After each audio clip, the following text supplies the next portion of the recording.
60 million years ago, a piece of Africa broke away and disappeared.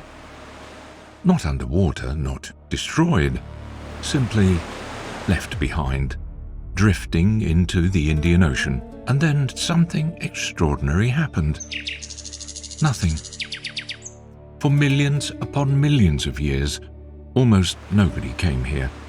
No large predators, no empires, no roads, no cities, no human hands reshaping the landscape. Nature was left completely alone. And when evolution is left alone for 60 million years, it starts experimenting. The result is an island where 9 out of every 10 species exist nowhere else on Earth. Not rare, not endangered, not difficult to find. Nowhere else on Earth. Trees grow upside down. Animals survive on poison. Forests listen back. And some places look less like Earth and more like another planet entirely, because Madagascar isn't simply an island. It's an alternate version of our world, a glimpse of what Earth might have become if it had been left alone. Madagascar is the 4th largest island on Earth, large enough that scientists sometimes call it a mini-continent.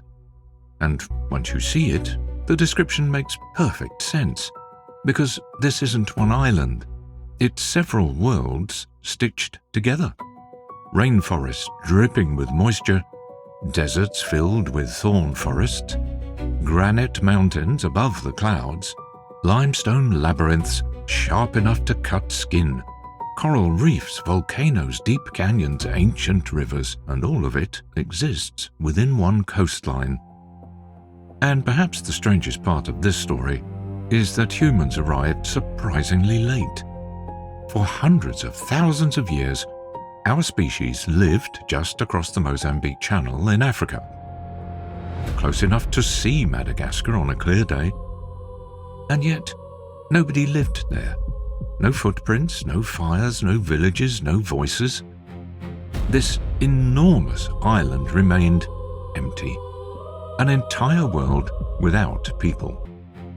Until around 1500 years ago. And when the first settlers finally arrived, they didn't come from Africa. They came from the opposite direction. Seafarers from Southeast Asia crossed one of the longest unsupported ocean journeys in ancient human history. Thousands of kilometers of open sea, without satellites, without engines, without maps as we know them today. They found Madagascar, and they stayed. Centuries later, African migrants arrived from the mainland. 2 worlds met, Asian, African, and together they created something entirely new, the Malagasy people, a culture unlike any other on Earth, an island identity born from 2 continents.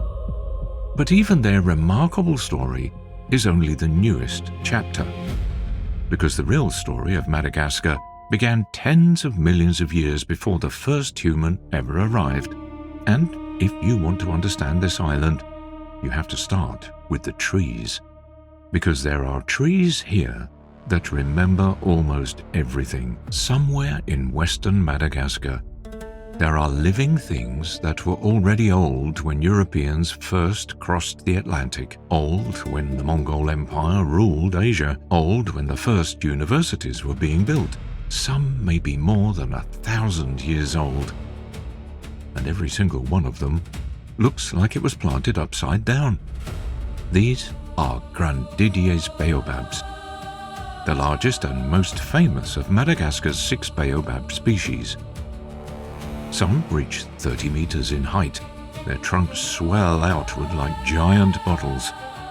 Their bark resembles stone, and their branches reach upward like roots searching for the sky. They don't look like trees. They look like monuments, as if they were carved rather than grown. And their strange shape isn't an accident. It's survival. These giants evolved in one of Madagascar's harshest environments. Months of intense drought, extreme heat, little rainfall. So the trees became reservoirs.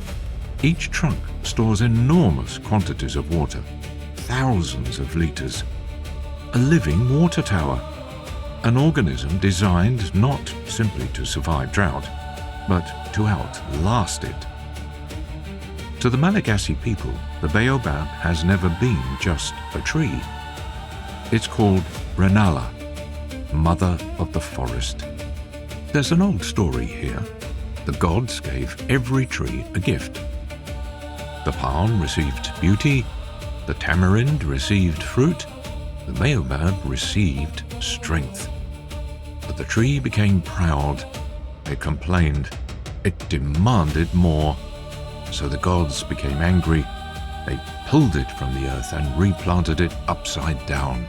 Roots towards the sky, branches toward the ground.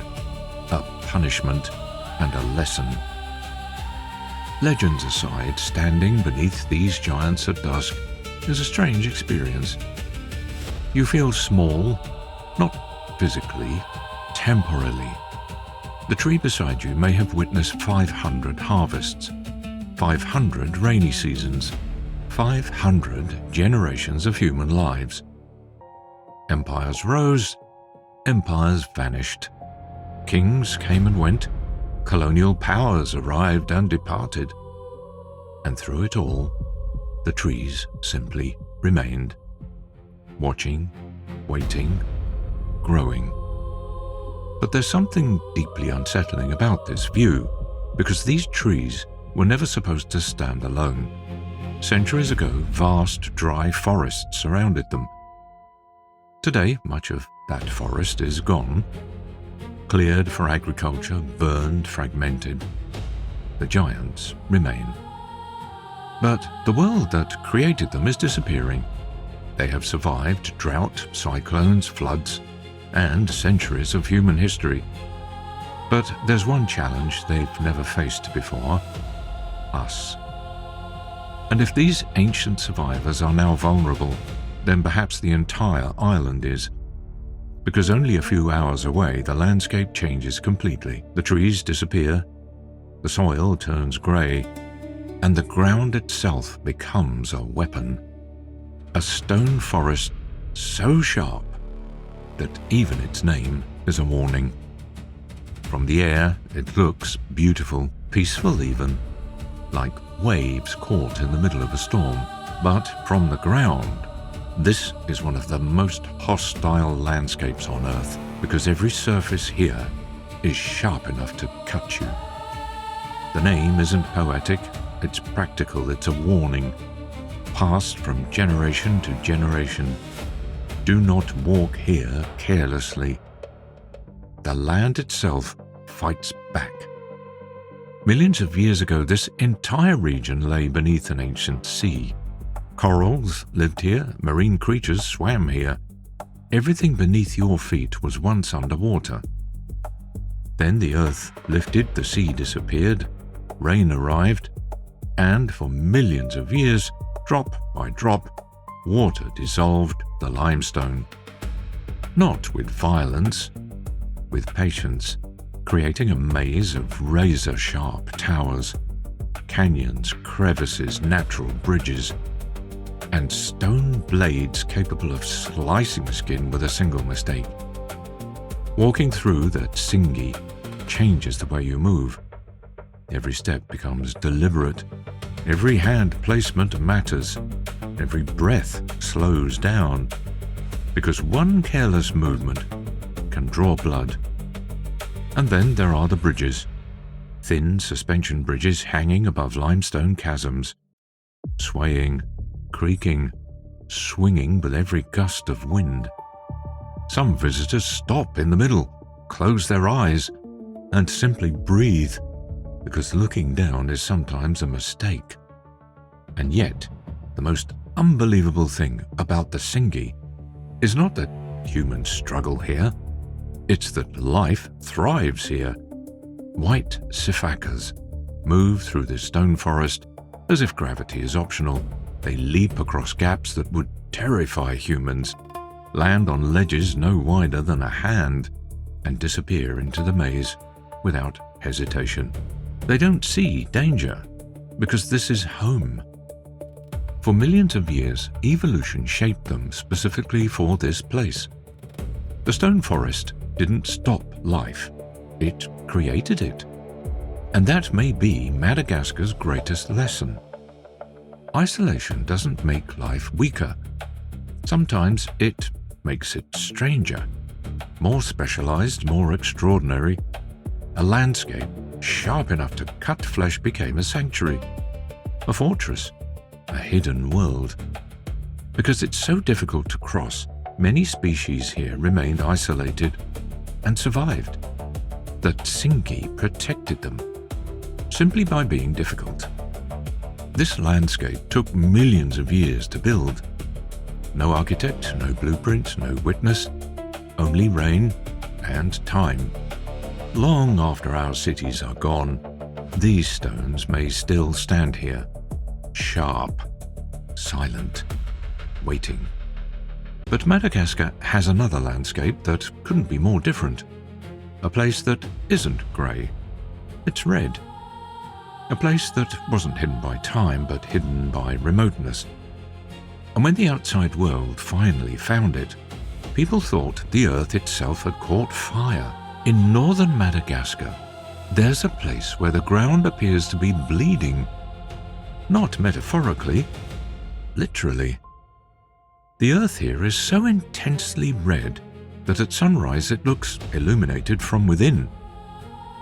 And until the 1950s, almost nobody outside Madagascar knew it existed. Unlike the grey stone forest, Tsingy Rouge wasn't built from ancient seabeds. It was built from erosion, rain, wind, rivers, and soft laterite soil. The Eroda River slowly carved this landscape, sculpting cathedrals of clay, pillars, needles, towers, each one temporary, each one already disappearing. Every rainy season changes this place. A tower may collapse, a canyon may widen, a ridge may disappear completely. This is not a landscape frozen in time. It's moving, breathing, changing, even as you look at it. You're seeing a moment that has never existed before, and will never exist again. At sunrise, it glows. At sunset, it burns.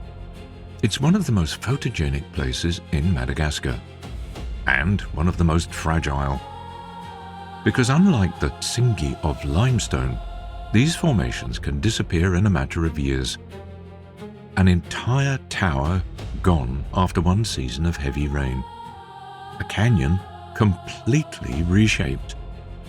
The earth here is still experimenting, still sculpting, still deciding what it wants to become. Local traditions say this red soil isn't empty, that it carries the spirits of ancestors, that each grain contains memory. And standing here, it becomes easy to understand why. The silence feels different. Visitors instinctively lower their voices, as if speaking loudly might disturb something ancient, something sleeping, something listening. Tsingy Rouge may look eternal, but it isn't. It's dissolving slowly, beautifully, returning to the rivers that created it. And perhaps that is Madagascar in miniature. Extraordinary beauty balanced on extraordinary fragility. What took nature thousands of years to create can disappear in decades. And nowhere does that tension become more emotional than in the mountains of southern Madagascar. Because there, the landscape is not merely beautiful, it is sacred. Locals say the dead never left, that they remain in the granite, in the mist, in the silence. And if that sounds like mythology, wait until you see the mountain. There is a mountain range in southern Madagascar where local people believe the dead never truly leave. They remain here, in the granite, in the clouds, in the wind. And when the mist moves through these valleys, it isn't weather, it's memory. At first glance, Antananarivo looks like another mountain range, but it isn't. It's one of Madagascar's oldest and most biologically diverse landscapes. A world of granite towers, deep valleys, hidden grasslands, and ecosystems stacked on top of each other. In a single day, you can walk through tropical forests, cross high-altitude plateaus, and stand on windswept peaks that feel almost alpine. And somehow all of it exists on one island in the Indian Ocean. Madagascar isn't supposed to have mountains like this. It isn't supposed to have cold mornings. It isn't supposed to have frost. And yet it does. Because isolation has never cared about what is supposed to happen. It only cares about what can happen. And nowhere is that more obvious than here. This mountain range supports 13 species of lemur, one of the highest concentrations on the island, including ring-tailed lemurs that have developed thicker coats to survive these cold elevations. The same animal people associate with tropical Madagascar can be found sitting in chilly mountain mist. Evolution adapted them because it had time, millions of years of time. To the Betsilio people, encountering one of these lemurs high in the mountains isn't merely luck. It's a sign, proof that the mountain accepts your presence, that the spirits approve of your journey. And standing here, it becomes difficult to dismiss the idea completely, because there's something strange about Antananarivo, something almost impossible to explain. The silence, the scale, the way the clouds move, the way the granite catches evening light, the feeling that you're standing somewhere profoundly old. These rocks existed long before human beings, before kingdoms, before languages, before stories. The mountain was already here, waiting, watching. And if mountains could remember, Antananarivo would remember everything. At dusk, the mountains transform. The granite turns gold, then orange, then purple, and clouds become rivers of light. And for a few minutes, it feels less like looking at a landscape and more like watching the earth remember itself. Maybe that's why people believe the spirits remain here, because places this ancient don't feel empty, they feel occupied by memory, by time, by something larger than ourselves. But sacred mountains are only one chapter of Madagascar's story, because further west, the landscape changes again. Granite disappears, the forests retreat, the air grows hotter, and suddenly you find yourself standing in a desert that whispers. In the center of Madagascar, there is a place where the rocks look carved, not by machines, not by people, but by something impossibly patient. Wind, rain, time, millions of years of it. This is Isalo. It may be Madagascar's most spiritual landscape. At first, Isalo appears lifeless, dry, hot, silent, a desert of stone. But appearances are deceptive, because hidden inside these canyons is another world entirely. Deep inside Isalo, natural pools emerge like hallucinations, cool water, dense vegetation, palm trees, birdsong. You spend hours walking through heat and stone, and suddenly there's paradise. The Piscine Naturelle, a hidden oasis, as though the desert itself decided to keep one final secret. The sifakas move through this landscape like dancers. Their sideways hops, their long leaps, their effortless balance make them seem almost unreal, as if gravity affects them slightly less than it affects everything else. And in Asalo, they seem perfectly at home, because this place has always rewarded adaptation. To the Malagasy people, Asalo is sacred ground. The wind that moves through these canyons is said to carry the voice of ancestors. Hidden among the cliffs are family tombs, burial sites still respected today. Some are almost invisible, known only to local communities, because this landscape isn't simply scenery, it's memory. A place where the living and the dead remain connected. Every evening, for a few minutes, the setting sun passes through a natural window in the stone, and the entire canyon turns gold, then orange, then red. People stop talking. Cameras lower. Even the wind seems quieter, because everyone understands they're watching something ancient, something temporary, a moment that has happened every day for millions of years and somehow still feels like a miracle. This is what Madagascar does, again and again. It takes landscapes that should be ordinary and makes them feel impossible. But perhaps nowhere on the island feels more alive than the rainforests to the east. The silence disappears. The air becomes heavy, everything drips, everything moves, and sometimes it feels as though the forest itself is listening. These are places in Madagascar that really feel ancient. There are places in Madagascar that feel ancient, and then there are places that feel awake. This is one of them. They say you can hear this forest before you ever see it. The rivers, the insects, the strange calls echoing through the trees. And once you step beneath the canopy, you realize something even stranger. The forest seems to hear you too. The name Rano Mafana means hot water, a reference to the thermal springs hidden within these mountains. But the real heat here is biological, because this rainforest is one of the most extraordinary evolutionary laboratories on Earth. And for a long time, scientists didn't even realize what was living here. Meet the golden bamboo lemur, one of Madagascar's rarest animals, and one of its most impossible, because this animal survives on a diet that should kill it. Bamboo contains cyanide, a powerful poison.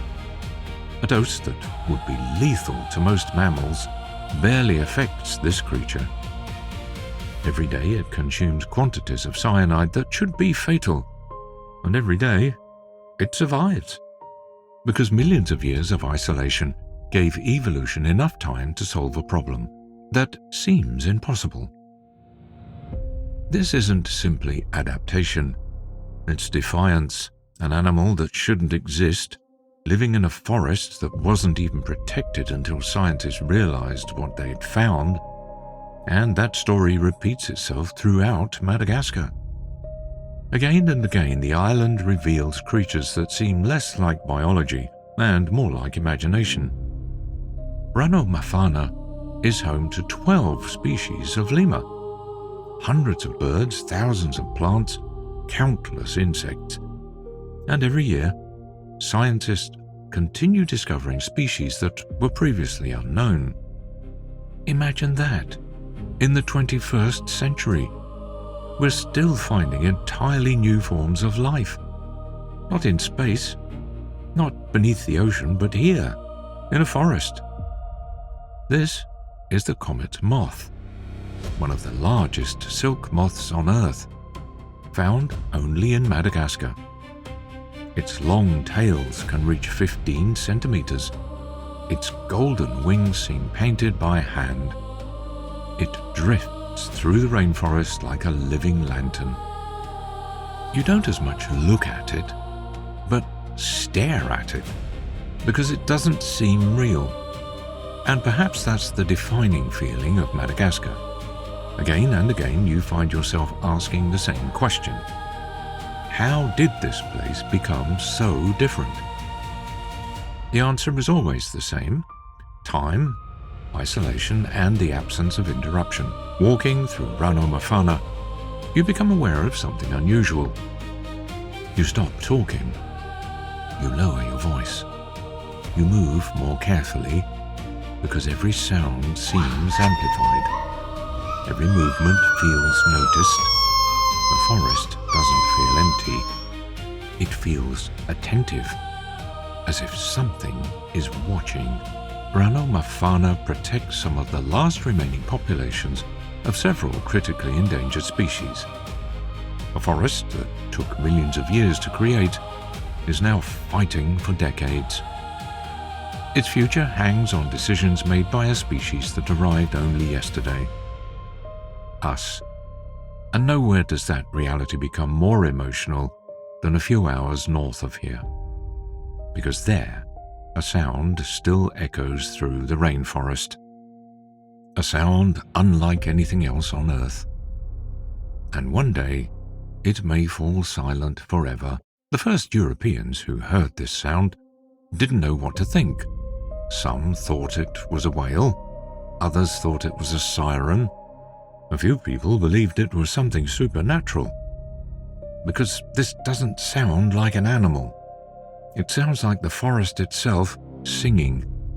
This is the Indri, the largest lemur on Earth, and the source of one of the most haunting sounds in the animal kingdom. Its songs can travel for kilometers through the forest. Families use these calls to communicate, to defend territory, to stay connected. Entire valleys wake up to this sound. And once you hear it, you'll never forget it. Because it doesn't sound like wildlife. It sounds emotional, almost mournful, as though the forest itself is remembering something. And then you realize something uncomfortable. There are fewer than a few thousand Indris left on Earth. Every single one lives only in Madagascar. There are no wild Indris in Africa, none in Asia, none anywhere else. This sound belongs entirely to one island, and that means it's fragile. Andasibi Mantadia receives more than 200 days of rain every year. The result is a forest that seems permanently alive. Moss covers the trees, mist hangs in the valleys. Everything grows, everything drips, everything breathes, and everywhere you look, there is life. Parsons chameleon, one of the world's largest, tiny frogs, rare orchids, colorful insects, lemurs hiding in the canopy. This rainforest isn't crowded with life. It overflows with it. The Malagasy have a saying that roughly translates to, "The forest hears your breath." And after spending time here, that doesn't feel poetic. It feels accurate. Because something changes when you stand beneath this canopy. You listen more carefully. You move more slowly. You begin paying attention. And perhaps that's what Madagascar has been teaching us from the beginning. To notice, to slow down, to see wonder in places where we would otherwise overlook. One day these forests may be quieter. The Indri's call may not echo as far. The valleys may no longer wake to this song.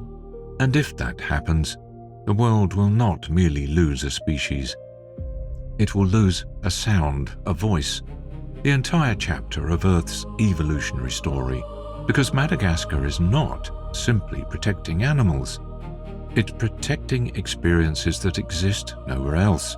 Sounds, colors, behaviors, entire worlds. And after all this green, after all this mist, the island has one final transformation left. Because suddenly, the rainforest ends The trees open, the horizon widens, and Madagascar becomes blue. Very blue. After the mountains, after the stone forests, after the rainforests and deserts, nothing prepares you for this. Madagascar suddenly becomes blue. Very, very blue. As if the island saved one final surprise for the end. Nosy B means Big Island. But despite its name, it feels intimate, almost unreal. The island was shaped by ancient volcanic activity. Its hills hide crater lakes. Its soil is fertile. Its forests smell of yangang flowers, earning it another nickname, the Perfumed Island. And beneath its waters, another hidden world begins. These waters support extraordinary biodiversity. Sea turtles, manta rays, dolphins, and one of the rarest whales on Earth, the Omuras whale. For years, scientists barely understood this species. It was only recently recognized as distinct from other whales. And remarkably, the waters around Madagascar have become one of its most important habitats. Think about that.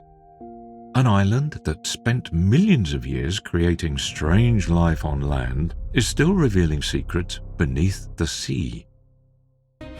At low tide, a ribbon of sand appears, connecting two separate islands. For a few magical hours, you can walk across the ocean. Then the water returns, the path disappears, and the islands become separated again, as though the sea decided to erase the road. There's something wonderfully Madagascar about this place. Temporary, fragile, almost impossible.